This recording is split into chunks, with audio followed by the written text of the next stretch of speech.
Greetings, fellow faithful. bluelunacat here, and we're picking up where we left off in Tales of Berseria. Also, if you like my videos, be sure to share and subscribe to the channel.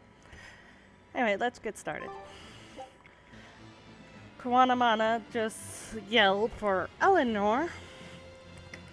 Got to put my footrest up. So we have to go help her. Also, Velvet just yelled at Eleanor. So, good times. Okay. Take a look at this.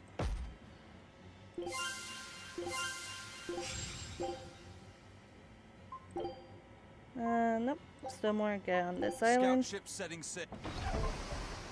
Okay.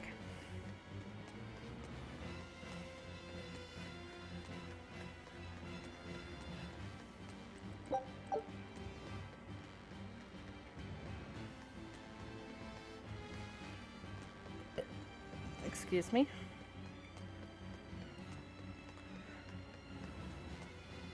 So, Velvet is a Therian, is she? I knew there was something off about her. But it's what she cried out that's really on my mind. Laufey said, is Velvet truly Lord Artorias' younger sister? She never told me.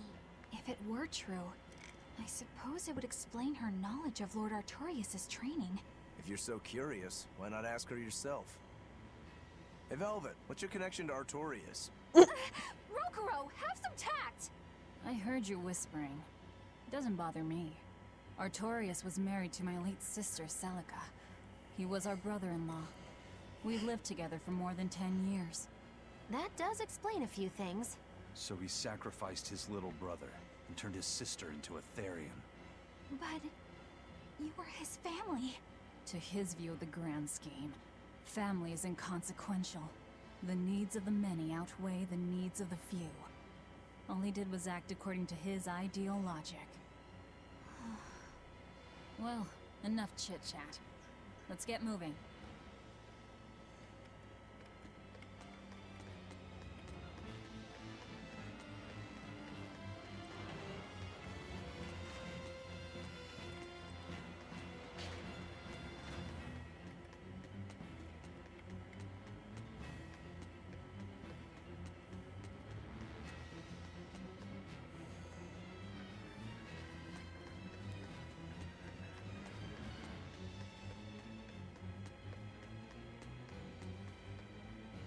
So it turns out that Velvet is a Therian who consumes malevolence. And too much malevolence is what changes people into demons. Strong enough malevolence can persist after the person who created it dies, turning their corpse or spirit into a raging monster. That's how undead and phantom demons come about. Then the demons Velvet killed turned back into humans because she devoured their malevolence. Yeah, and consequently, they avoided becoming undead or anything like that. So she saved them. Well, I mean, a corpse is a corpse, of course. Do you think she could devour only the malevolence and turn a living demon human again? Unfortunately, that's impossible due to malevolence's self-reinforcing nature. When Therians are connected to Enominat through an Earth Pulse point, they seem to be able to absorb small concentrations of malevolence from the surrounding area, and inhibit the creation of new demons. But any human who builds up enough malevolence to turn into a demon will keep producing malevolence as long as they live. That's right. To devour any malevolence, I need to cut it off at the source. That's how my powers work. Velvet, I'm sorry. I don't mind it. Actually, I find it convenient. This way, I'll never forget my hatred for Artorias. Plus, as long as you stay away from an Earth Pulse point, you get to keep the power of any malevolence you consume. Fuel for my hatred, yes. Oh.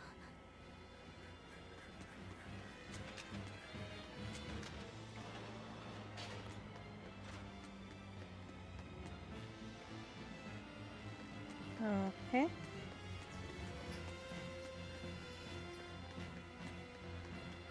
Too bad she can't just turn someone back to a human.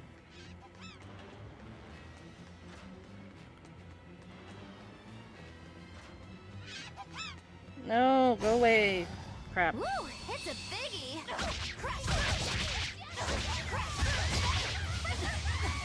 ow, ow, ow.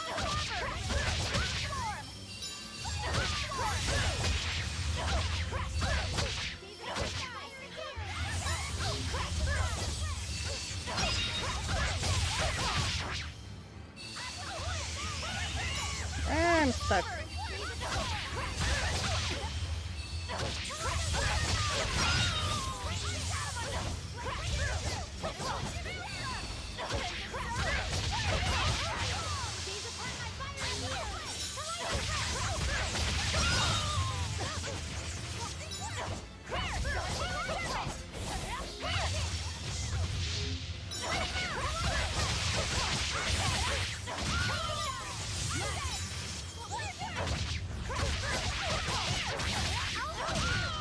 There we go. Come on, really?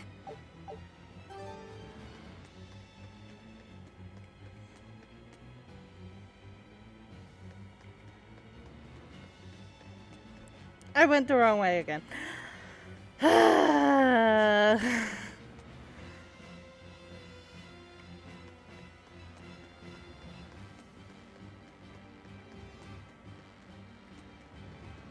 Okay. There we go. Great bonus. That was Kamoana!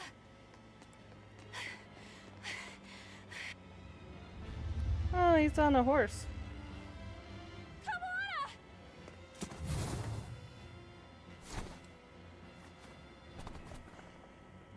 Eleanor! You really came back for me. A promise is a promise, sweetheart. A headless knight and a horse demon. It's giving off a ton of malevolence. This must be the true survivor of the venomization process. Oh, I get it! The dying exorcist lady wasn't saying Headless Knight is back. She was going for Headless Knight on horseback. Whatever the case, we'll fight whoever we have to claim this island. That is freaky. Now I can't help but wonder how the horse is named. Get close and look if you're that curious. I did no. That's our healer.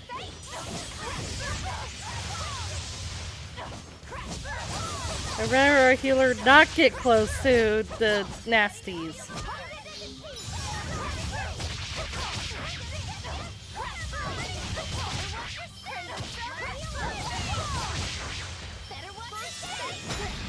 Ow.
Darn it.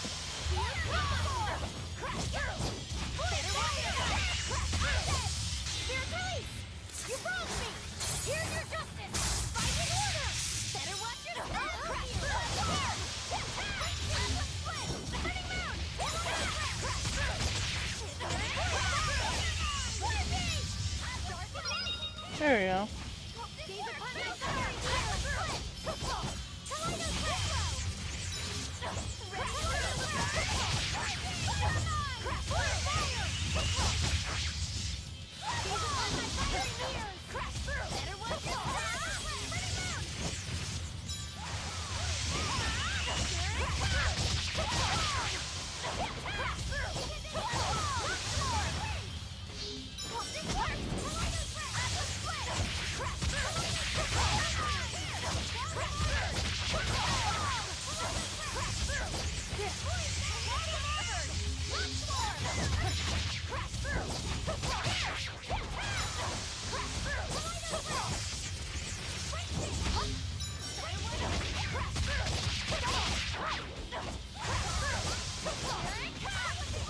Guards way too much.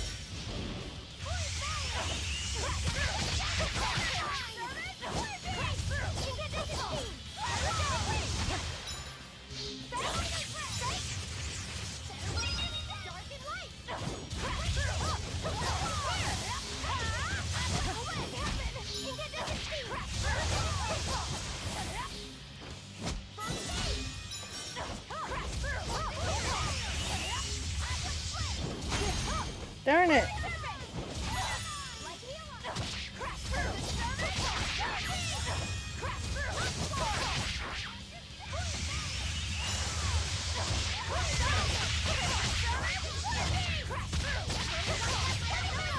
We're getting there.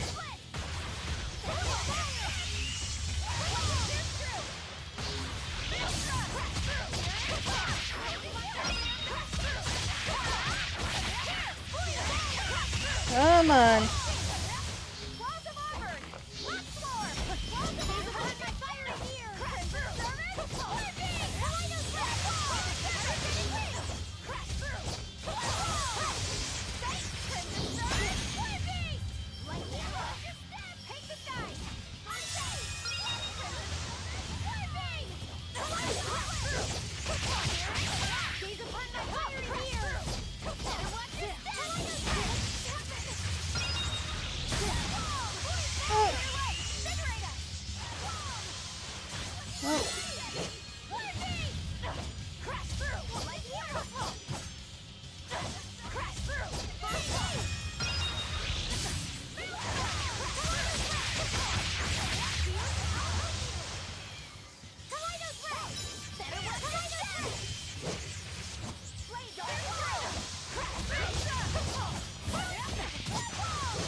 Darn it.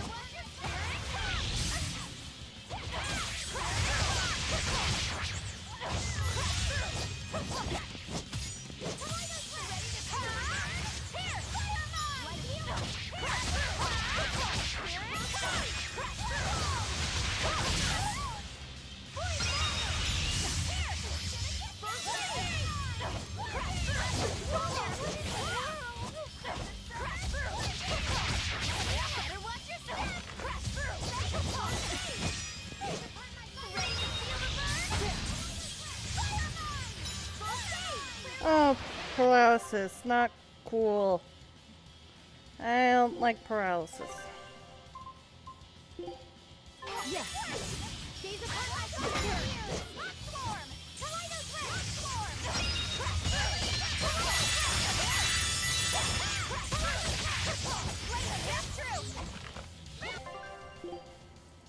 And my health is getting low.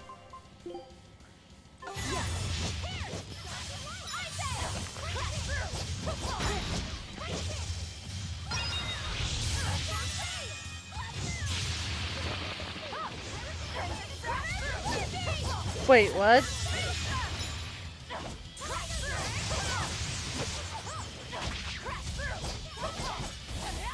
So he could summon allies.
There we go.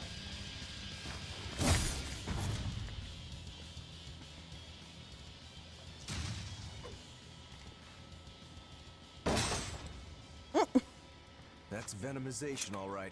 Definitely stronger than that headless lump of armor. I beg your pardon?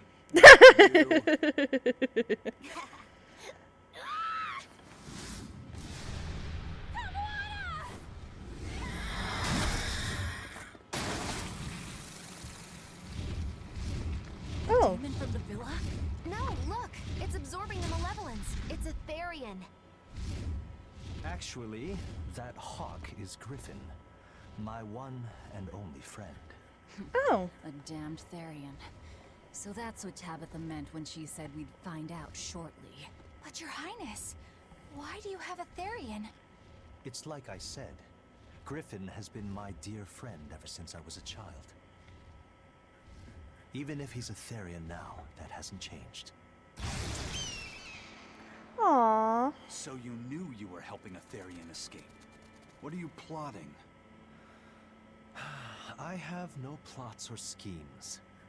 I just want Griffin to be free.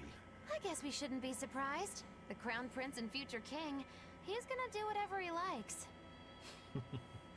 I suppose I am at that. But if I am, it's the first time I've ever been allowed a choice of my own. When you're a prince, you're not a person.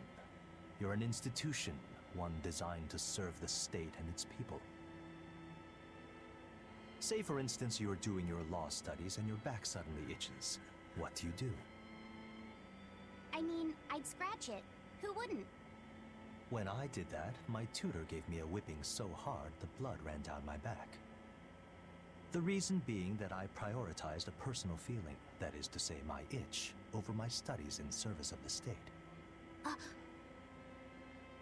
Seeing Griffin lay claim to the skies let me imagine my own freedom. It was my lone solace over the years. But then, he turned out to be responsive to Innominat's power. I take it the Midgand royal family is well aware that the Abbey is creating Therians. Of course. How could we not? The kingdom offers unequivocal support to Shepherd Artorius' vision of reason and will. Even so, if there was one thing I could never permit, it was seeing Griffin locked up and unable to fly. Never. I tricked the Exorcist on guard and disabled the barrier. But then Griffin attacked the Exorcist and killed him. That's why you said you could never go back. They can overlook a single dead exorcist, but with a Therian removed, malevolence will engulf the capital. I knew full well what I was doing. And yet, I couldn't watch my friend's life be stripped away. Your Highness. He chose a single bird over the world. Why do you think that birds fly? That's what Lord Artorius asked me. My anatomy book says birds can fly because their bones are light and their wing muscles are enormously strong. Birds fly because a bird that cannot fly is no bird at all. That's what I think. I always figured it was because I birds are understand free. now. As long as you remain on this island, you may do as you please. But if you try to escape, I'll kill you. That should work. This way we'll have him on hand if we ever need a hostage. Understood. I appreciate you letting Griffin and me stay here. Well, now that that's taken care of, let's build ourselves a hideout.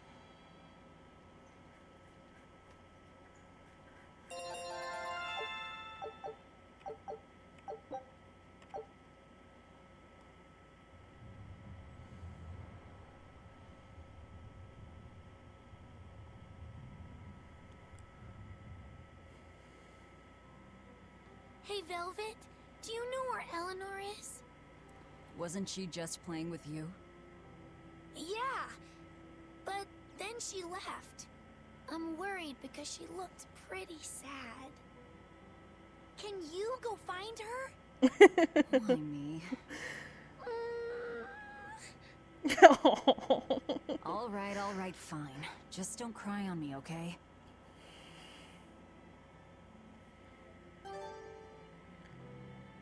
Okay. And a lot of chit chat around here.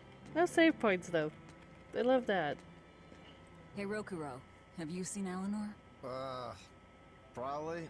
I don't know. Get drunk. Just try not to go overboard. But man, are we a bunch of screw-ups or what? I mean, we've kidnapped a prince now. They gotta have laws against that. Broke out of prison, flattened Hellebes, tried to assassinate a shepherd. Hey, how many infractions do you think we're on the hook for? Pardon me if I don't stop and count. If you don't like it, nobody's forcing you to tag along. No, I still haven't repaid my debt to you. You say that, but you really just want to beat Shiguret, don't you? Whoa, to me they're both connected. It's a long story, but I can tell you if... I'll pass. Well, join me for a drink then? Can't. I'm 19.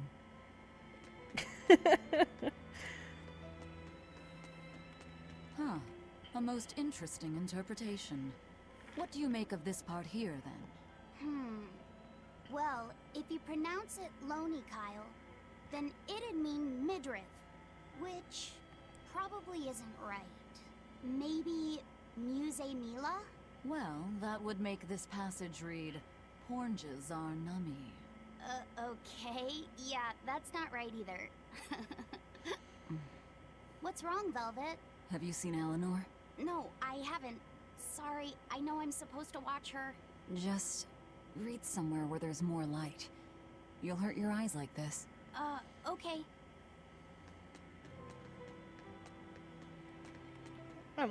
Aizen.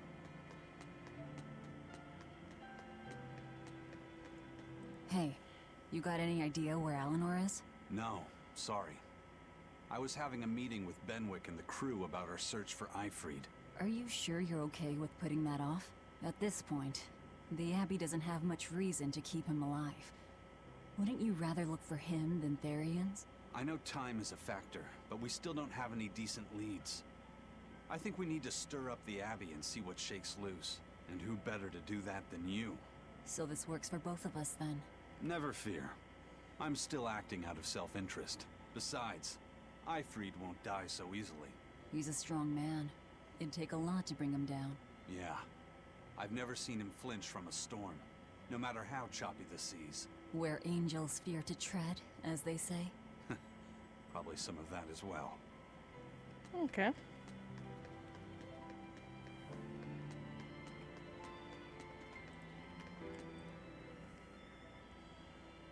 Hey, any idea where Eleanor went? How should I know? I'm too busy to spare any time worrying about anyone else. You look pretty distinctly unoccupied to me right now.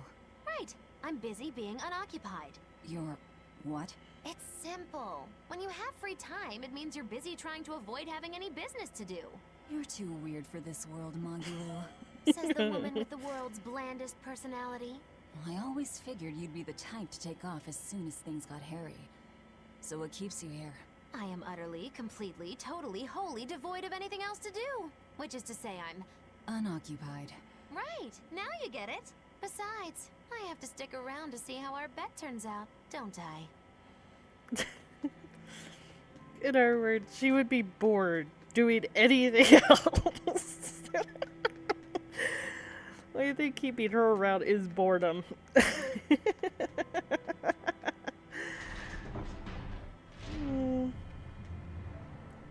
Oh, there's a save point. So, okay, I'm going to leave this episode here. If you enjoyed it, be sure to leave a like, share, and subscribe, and if you can, support me on Patreon. Also, comment below what you think of the game. And if you have any suggestions, you can leave it in the comments or email me. I'll see you in the next video. Bye!